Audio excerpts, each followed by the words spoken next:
After Beethoven, things for music changed dramatically. It was taken seriously as a major art form, it gained respect in cultivated circles, and a lot of what's happening in music directly relates to what's happening in literature at this time as well. The Romantic literature of the time flourished from 1800 to 1820. There was great poetry in England and Romantic literature and poetry in Germany as well. The goal of the Romantic authors was to transcend everyday existence. They wanted to aspire to an ideal state of being, and more than anything, they rebelled against the established order.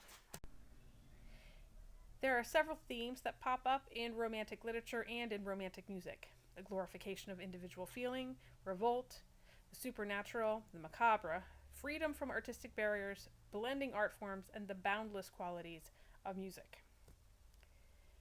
The cult of individual feeling refers to an idea that harkens back to Rousseau in the time of the Enlightenment. Focus on the individual rather than the collective. The fact that your individual will and your individual rights are valuable. This idea and this thought process moved us into the time era we're in today. But the Romantics begin to take it to a whole new level. They see everyday life as dull and meaningless, and they believe that the free exercise of individual will and passion is the highest good and far transcends what might be best for the collective. The Romantics also got involved in a great deal of revolt. By the time we get to 1848, France, Germany, Austria, and Italy are all going to have political revolutions, and the Romantic composers will get engaged in those revolutions. They were also involved in social revolutions. There were fewer barriers between the classes at this time. It was easier for someone who was not of noble birth to get involved romantically with someone who was of noble birth. And there was a greater idea of social mobility. It was possible for someone to leave their social class and move up to a higher social class. This is vastly different than what has happened in previous eras. The Romantics were also obsessed with the supernatural and the macabre. They liked things that dealt with ghosts and witches and creepy things and disturbing things. Dreams, nightmares, demons. We'll listen to pieces about demons that take a child. A piece about a composer who has a insane dream about what he does to someone else in the afterlife.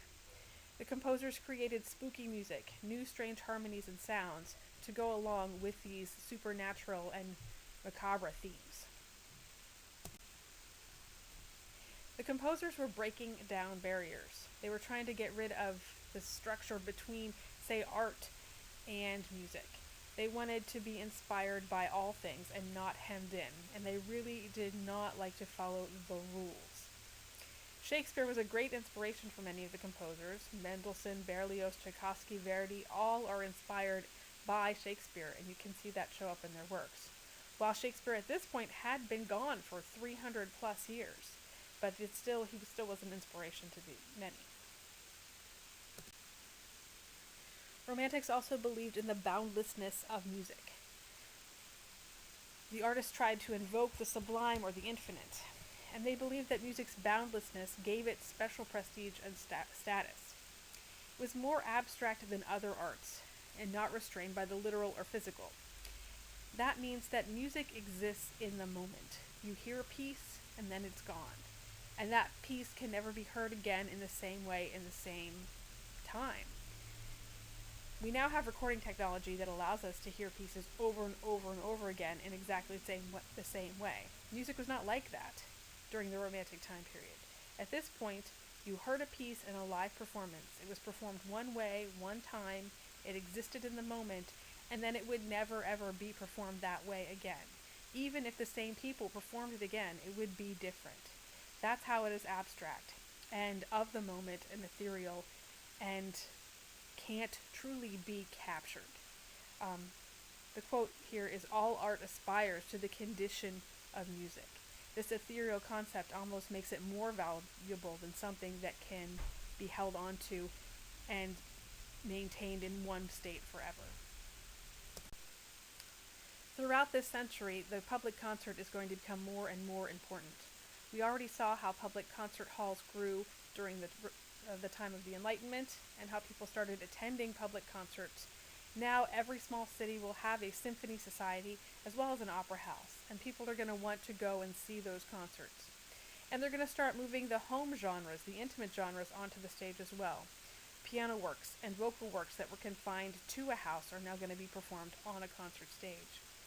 Touring artists are going to begin touring all around Europe, performing their works in every little city and town.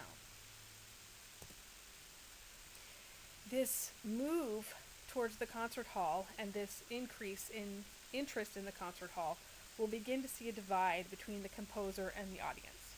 The composer will be interested in innovation and inspiration and doing new and interesting things that the audience might not be comfortable with. The audience will want value for their money. They will want to hear music that they know they like, established masterpieces. And the composer will want to try new things, and the audience might not want to pay for them. The gap will slowly start here in the beginning of the Romantic time period. It will grow throughout the 19th century and become quite wide by the time we get to the middle of the 20th century.